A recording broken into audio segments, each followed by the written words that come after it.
Desmond, I need your signature on this before end of shift. I've read it. Then you know what it does. Sign it. That's what we pay you for. I can't sign this. You have a son, a mortgage, one income. Think carefully about what you're doing. I've already thought about it. Do as I say, or quit!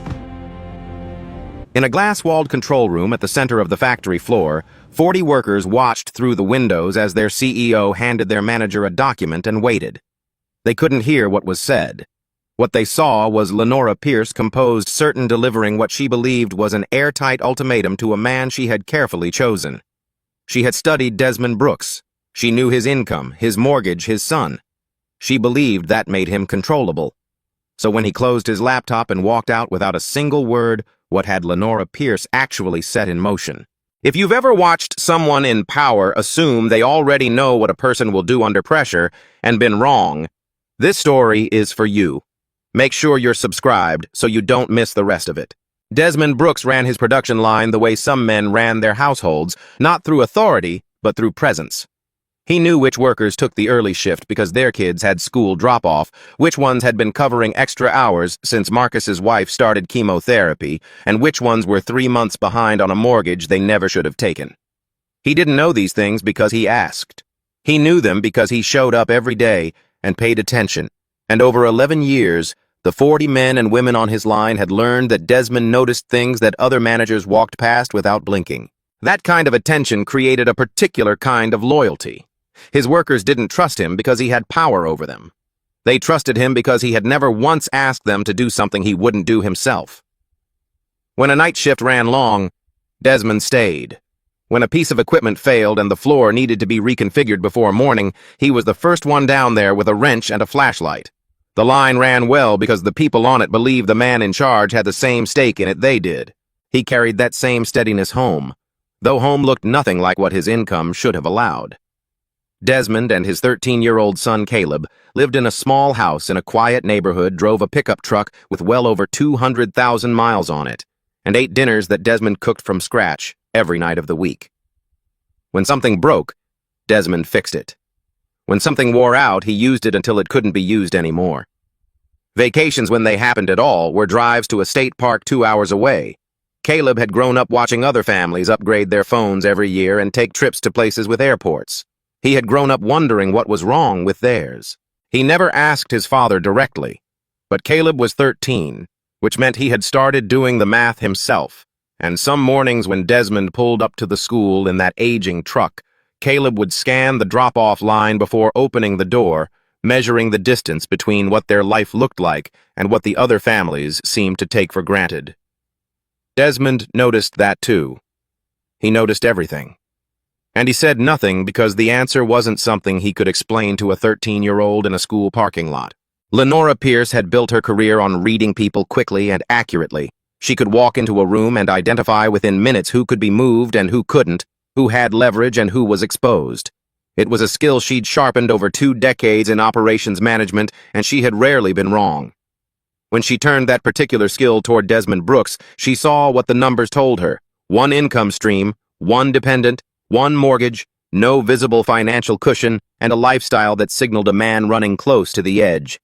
She had reviewed his salary records, checked the property tax filings on his house, noted the age and make of his vehicle. Everything pointed to the same conclusion: Desmond Brooks was a man who could not afford to lose this job. What Lenora needed done required someone specific. The company had made the decision to close a section of the production line and eliminate 40 positions. That decision was already final. But Lenora had identified an additional opportunity inside that decision, one that required careful handling. Most of those 40 workers were approaching a seniority milestone that would trigger a significant package of retirement benefits and long-term compensation. They had been building toward that threshold for nearly a decade. If the layoffs proceeded on the original timeline, the majority of them would cross that threshold and receive everything they'd earned. But if the termination date was moved up by just a few weeks, none of that would vest. The company stood to save millions of dollars in a single adjustment. The adjustment itself was simple. What wasn't simple was making it look like something other than what it was. If the change came directly from the executive office, it would invite scrutiny from the workers, from their contacts, from anyone paying attention to the timing. But if the change came through an operational manager who had built the schedule himself, it could be framed as a routine administrative decision, a technical matter, the kind of thing that happened in plant operations all the time. Desmond was the right person for this because he had built the original schedule, because his name carried 11 years of credibility with the workforce, and because Lenora had calculated that having a respected black manager execute the change would provide the company with a layer of protection against any future allegation that leadership had deliberately targeted a vulnerable group of workers. She didn't want just his name on a document. She wanted his reputation, his face, and his history with those 40 people to absorb whatever backlash might follow. Lenora sent the revised termination schedule to Desmond through the internal document system 2 days before the face-to-face meeting flagged for his review and signature. What came back the following morning was not a signature. It was a single line entered into the response field, formal, precise, and unambiguous. He could not confirm a schedule designed to prevent workers from receiving benefits they had legitimately earned. No elaboration, no emotional language. Just a clear record of refusal time-stamped and logged in a system that neither of them controlled. Lenora read that response and made a decision. She called Desmond into the glass-walled control room at the center of the factory floor, where the conversation could be witnessed without being heard. She placed a printed copy of the revised schedule on the table and told him she needed his signature before end of shift. Desmond told her he had already read it. She told him she knew that, and that she needed him to sign it anyway. She reframed the layoffs as an operational matter, used the word administrative more than once, and worked methodically through every argument that might dissolve his objection. Desmond let her finish. Then he said again that he couldn't sign it. That was when Lenora shifted. She mentioned Caleb by name. She mentioned the mortgage and the health insurance that covered both of them and how quickly that coverage would disappear. Her voice didn't rise. She delivered each point the way someone reads from a list with the confidence of a person who had never found the limit of what she could ask. Then she said the 11 words she had said to other people in other rooms across 20 years. Do as I say or quit. Desmond understood exactly where he was standing. He had known a moment like this was possible, not this specific room, not these specific words, but a confrontation with exactly this shape. And he had understood for a long time that how a person responds to a moment like this is almost never decided in the moment itself. It's decided years earlier by choices that look completely unrelated at the time. He also understood that every possible reaction he could give Lenora was already a trap. Anger would give her a narrative about a man who couldn't be managed. Argument would let her reframe his objection as a professional dispute. An appeal to his son would hand her the pressure point she was already pressing. And compliance would put his name on a document designed to take something from 40 people who had trusted him for 11 years. Lenora had built her plan around a man she believed had no room to move. What she had not accounted for was the possibility that Desmond had spent 11 years creating exactly that room. He didn't argue. He didn't appeal. He closed his laptop with both hands, coiled the charging cable, and placed his notebook and the small framed photo of Caleb into the canvas bag he brought to work every day. Then he stood up. Lenora spoke to his back as he crossed the room, told him he didn't have another job waiting, that his son needed to eat, that a mortgage didn't pause because a man decided to have principles. Her voice stayed controlled throughout, informing rather than pleading the way someone describes a weather forecast they had no part in creating. Desmond stopped at the door. He turned and looked at her directly, not with defiance, not with the burning expression of someone who wanted her to understand what this cost him, but with something quieter and harder to read. He nodded once. Then he walked through the door and across the factory floor in full view of the 40 workers on the other side of the glass, and kept walking until he was outside. Lenora stood in the room where she had expected to collect a signature. She had prepared for his anger, for tears, for grudging capitulation. She had not prepared for silence, because silence gave her nothing to use. There was no outburst to report, no desperate plea to recast as instability, no sentence she could bend in a direction that served her. He had given her back nothing, not his name, not a reaction, not a single word that could be used against him. Outside the glass, the workers had watched a scene they couldn't hear. They saw their manager receive something from the CEO, sit still for a moment, then pack his bag and leave while layoff rumors were already moving through the building. They drew the only conclusion: the visual evidence supported Desmond had found out what was coming and had saved himself. They didn't know yet that the man they were about to blame had just chosen to lose everything rather than put his name on something designed to take from them. They couldn't know. All they could see was that he was gone, and Lenora, standing alone in the glass room, was already reaching for her phone. 3 days after Desmond walked out of that glass room, Curtis Vaughn showed up at his front door without calling first.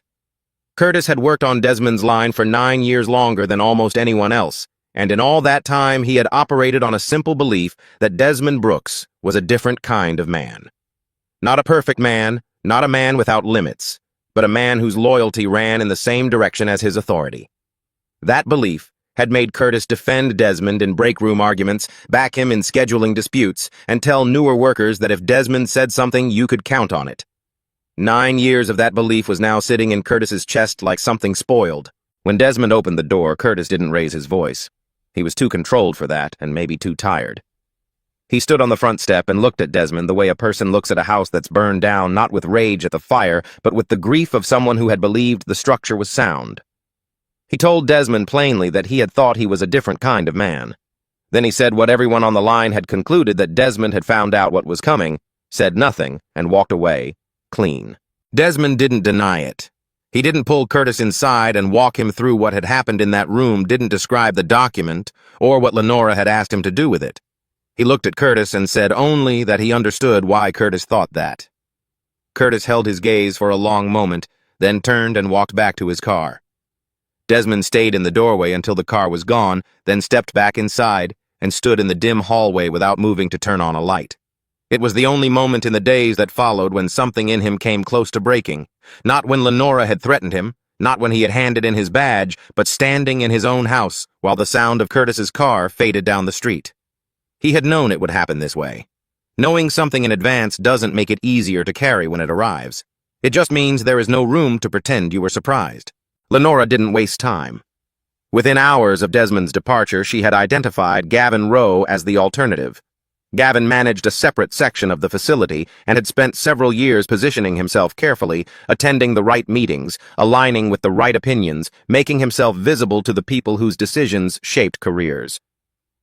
When Lenora placed the same revised termination schedule in front of him, Gavin asked one question before reading to the bottom of the page.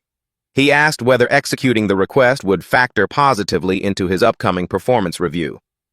Lenora gave him the answer he was looking for, phrased the way such answers always are, not as a promise, but as an implication clear enough that only someone who wanted to misunderstand it could. Gavin signed. The 40 workers on Desmond's former line received their termination notices within days, dated to take effect just before the seniority threshold that would have unlocked their retirement benefits. To anyone reviewing the paperwork without context, it looked like a standard reduction in force. Operational. Unfortunate, but clean. From the outside, Lenora had won. She had the signature, the schedule, and a manager willing to carry the paper trail while she remained at a comfortable distance. The only loose thread was a former manager who had quit rather than cooperate, and a man who walked away without making noise was easy to ignore. What Lenora didn't know, what she had no way of knowing because it was invisible in every financial record she'd reviewed, was that Desmond had spent 11 years building the conditions that made his silence possible. It had started at a different facility in a different city when Caleb was still small enough to carry. Desmond had watched a coworker, a man with 3 kids, a second mortgage, and a car payment he could barely manage, sign off on falsified safety data because a supervisor had made it clear that refusing wasn't a real option. The man knew what he was doing was wrong. He talked about it in the parking lot afterward, voice low, eyes on the asphalt. He said he didn't have a choice. And the painful thing, the thing that stayed with Desmond long after he'd left that job, was that the man wasn't entirely wrong. He hadn't signed because he was dishonest. He had signed because he had structured his life in a way that left him no ground to stand on when the moment came. Every obligation, stacked on top of another obligation, had quietly stripped away the one thing that mattered most when someone in power asked you to do something wrong: the financial ability to refuse and survive what came next. Desmond drove home that night and sat at the kitchen table after Caleb was asleep. What he arrived at wasn't complicated, but it was serious. If a person's ethics were only as strong as their financial margin allowed, then building that margin wasn't just practical, it was moral. It was the slow, unglamorous work of making sure that when someone tried to purchase your integrity, you could afford to leave it off the table. He opened a separate account the following month. He didn't give it an official name. He just thought of it as the Freedom Fund, the money that existed not to be spent, but to make spending unnecessary. Every month, a fixed amount moved into that account before anything else did. The truck stayed old, the house stayed small, the vacations stayed local. When Caleb's friends got new phones, Caleb got an explanation that didn't include the full truth that his father was preparing for a day when someone powerful would try to use their financial vulnerability as a weapon. That was not something a child needed to carry. After 11 years, the account held enough to cover more than a full year of their expenses without a single paycheck coming in. Lenora had looked at Desmond's life and seen a man pinned down by obligation. She had read his truck and his house and his modest habits as evidence of fragility. What she had never considered was that every dollar Desmond hadn't spent was a dollar that belonged to no one but him, a dollar that could not be held over his head, could not be threatened, could not be retracted. She had assessed his weakness through what he owned. She had never thought to measure his strength through what he had chosen not to buy. None of that changed what happened to the 40 workers. They had still lost their jobs. The benefits they had spent nearly a decade building toward were still gone. Gavin's signature was on the document the schedule had been executed, and the company had moved forward as though the whole thing were routine. Desmond's refusal had not stopped the plan. It had only removed his name from it, and in the immediate aftermath, even that felt like a hollow distinction. At home, Caleb watched his father in a new way. He was old enough to understand that something serious had happened, but not old enough to have the full picture, and the gap between those two things made him quiet. The years of the old truck and the skipped vacations had seemed to be leading somewhere. Now they seemed to have led to his father sitting at the kitchen table in the evenings updating a resume and waiting for calls that were slow to come. Desmond applied to other facilities and ran into the same problem quietly and repeatedly. His most recent employment record showed that he had left abruptly following a dispute with executive leadership. Lenora hadn't spoken against him directly. She hadn't needed to. The record spoke in the language hiring managers understood. A black manager who walked out after a confrontation with a CEO was a variable that most operations directors preferred not to introduce. Nobody said that out loud.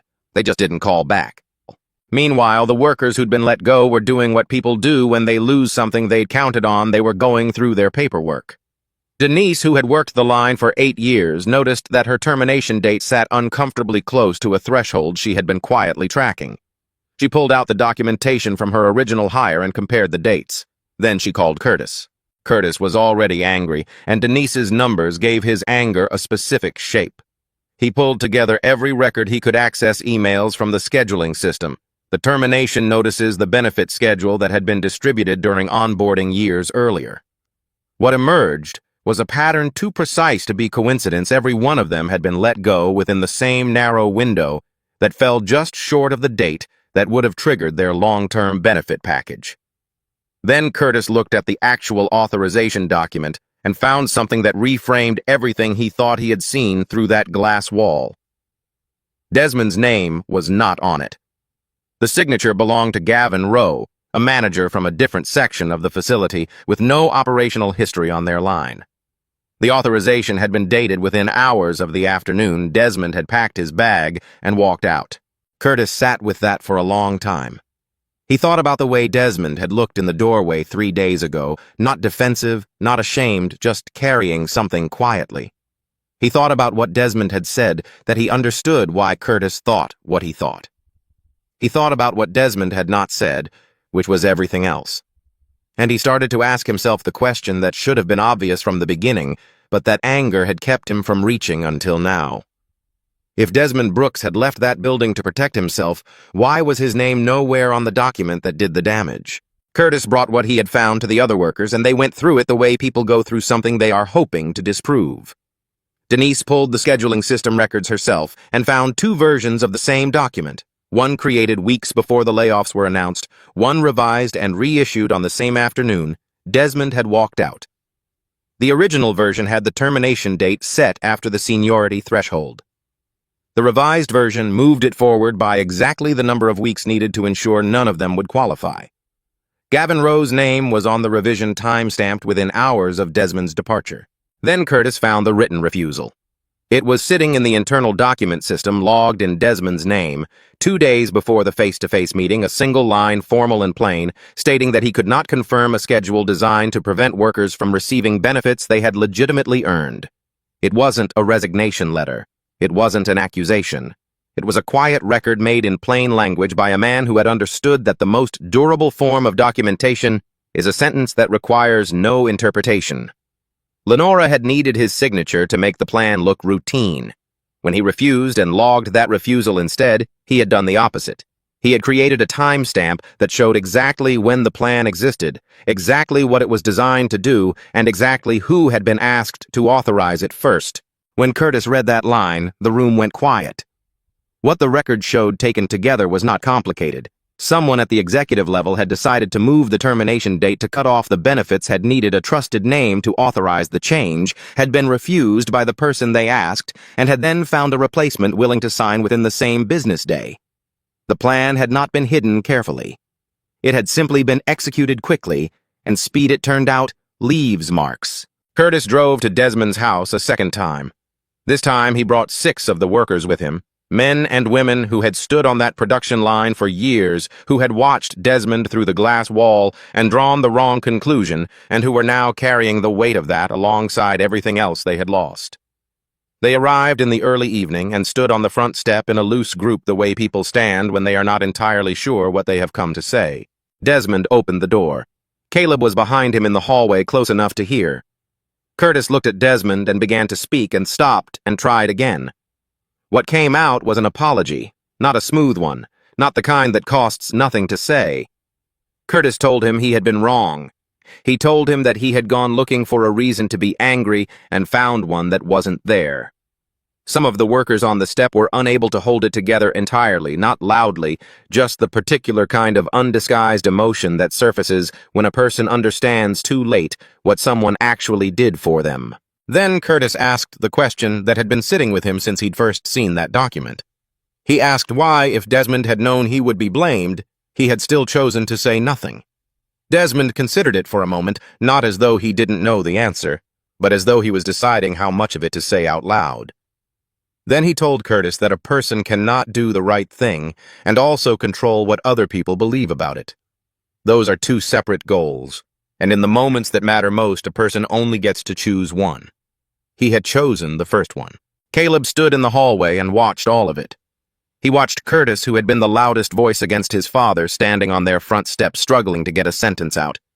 He watched people who had known Desmond for years look at him the way you look at someone when you finally understand what they gave up. It was a lot for a 13-year-old to hold, and he didn't try to sort it out right then. He just stood there and took it in. The documentation went to an employment attorney, then to the company's board of directors, and then to the state labor regulatory office. The board moved faster than anyone expected, which suggested the paper trail was even cleaner than the workers had realized. Within weeks, the company announced it would restore the full benefit package for all 40 affected workers. Gavin Row was removed from his position. The official language cited procedural failures, but the meaning was legible to anyone who had followed the sequence of events. Lenora Pierce retained her title, at least initially, but the board stripped her of direct authority over personnel decisions and opened an independent review into the termination process. She came to Desmond's house on a Tuesday afternoon unannounced. He let her in without any particular expression of surprise, and they sat at the kitchen table, the same table where years earlier he had made the decision that had changed how he lived. Lenora said she had come because she wanted to understand what she had missed. She told him she had reviewed his salary, his property records, the age of his vehicle, and concluded that he was the most financially exposed person in the building and therefore the least likely to absorb the cost of refusal. She said it the way someone describes a calculation that turned out to be wrong. Desmond told her she had only checked the things he had bought. There was an entire category of information she hadn't seen because it didn't appear in any record, the things he had chosen not to buy year after year for exactly this reason. He told her about the account he'd built over 11 years, and about what had motivated it, watching a coworker at an earlier job sign something he knew was wrong because he had no financial ground to stand on. That image had stayed with Desmond long enough to become a decision, and the decision had become a discipline, and the discipline had become the only reason he could sit in a glass room while someone named his son and his mortgage and still push the document back across the table. He told Lenora he hadn't been braver than other people who had complied with her over the years. He had simply been more prepared to absorb what saying no would cost. Lenora listened to all of it. Then she told him she wanted to offer his position back with a higher title and a named increase in compensation. Desmond shook his head. He said a larger salary from the person who had tried to use his financial exposure as leverage was not a better situation. It was the same situation with more zeros attached. He said it without bitterness, the way someone states a mechanical fact about how a thing works. Then he told her what he would accept, not for himself but as the condition of his return. What Desmond asked for was a written policy, not a values statement, not a mission paragraph, but an enforceable document with specific language. The policy would establish that any employee at any level could formally refuse to carry out an instruction they had reasonable grounds to believe was deceptive, unsafe, or unethical, without being terminated, demoted, or retaliated against in any form. Every refusal would be reviewed by an independent committee with no reporting relationship to the manager who had issued the original instruction.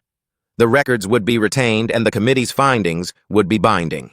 Lenora asked him why he wanted this, given that he had clearly been capable of protecting himself without it. Desmond said that was exactly the point. He had been capable because he had 11 years of preparation behind him. Most of the people on his former line hadn't had that. The system Lenora operated within had known that and used it. He wasn't asking the company to restore power to him. He was asking it to give people who didn't have a freedom fund, people who were genuinely one paycheck from a crisis somewhere real to stand when someone tried to purchase their compliance. The board reviewed the proposal and accepted it. The language was incorporated into the company's official operating policy within the following month. The workers on the floor started calling it the Brooks provision, without anyone organizing the name. It simply emerged the way things are named when the person they're named after never asked for it. Desmond returned to the facility in a newly created role overseeing operational ethics and workforce protection. He no longer reported to Lenora. The reporting structure placed him at a level that gave him direct access to the board's independent review committee, which meant that anyone who came to him with a concern had a clear and protected path forward. On the evening after his first week back, Caleb asked him a question at dinner. He asked whether all of it, the old truck, the house, the years of not doing things other families did, had been preparation for what happened in that glass room. Desmond said yes, in the sense that it was always preparation for a moment like that, even though he hadn't known what the specific moment would look like. He told Caleb that he hadn't withheld things from their life because he didn't want better things for them. He had done it to protect the one thing that money couldn't provide from the outside, the ability to walk away from a room where someone was trying to turn them into people they didn't want to be. A bigger house and a newer truck couldn't give them that. Only the Freedom Fund could. A few weeks later, Caleb's English class was given an assignment asking students to write about the wealthiest person they personally knew. Caleb wrote about his father. He did not mention the account balance or the salary or the new job title. He wrote that his father was the wealthiest person he knew because no one, not a CEO, not a threat delivered in a glass room in front of 40 witnesses, had ever been able to buy his silence, his signature, or his sense of what was right. He wrote that he used to be embarrassed by the truck in the school drop-off line, and that he wasn't anymore. The story ended where it had begun in the glass-walled control room at the center of the factory floor. Desmond walked through it on a routine morning the same way he walked through every part of the building now without ceremony. The room looked the same. The glass was the same. But on the wall that faced the factory floor, printed and framed in plain black text, was the policy that had not existed before. Anyone standing outside could read it through the glass. It named no one. It protected everyone. The silence that Lenora Pierce had read as surrender had become the loudest thing in the building. There's a version of this story that ends with Desmond losing, and for a while it looked exactly like that. He lost the job. He lost the reputation he had spent 11 years building. He sat at the same kitchen table every night in the same small house, wondering whether what he had refused to do had mattered at all. But here's what the story is actually about. Desmond didn't win because he was exceptional. He won because he had made a decision years before that glass room existed that some things were not for sale, and then he had built his life around protecting that decision quietly without telling anyone 1 month at a time. Most of us are not in a position to do what Desmond did today. But most of us can start doing what Desmond did 11 years ago. Every obligation we don't take on, every expense we don't add every month, we put something aside instead of spending it. Those choices don't just build a bank account. They build the ground beneath your feet for the moment when someone tries to take something from you that isn't theirs. You don't save money just to buy things later. You save it so that when the moment comes, and for most people some version of that moment does come, you have somewhere to stand. If that idea stays with you, share this story with someone who needs to hear it. And if you want more stories like this, stories about people who prepared quietly and held the line when it mattered, subscribe and stick around. There are more of them coming, and they're worth your time.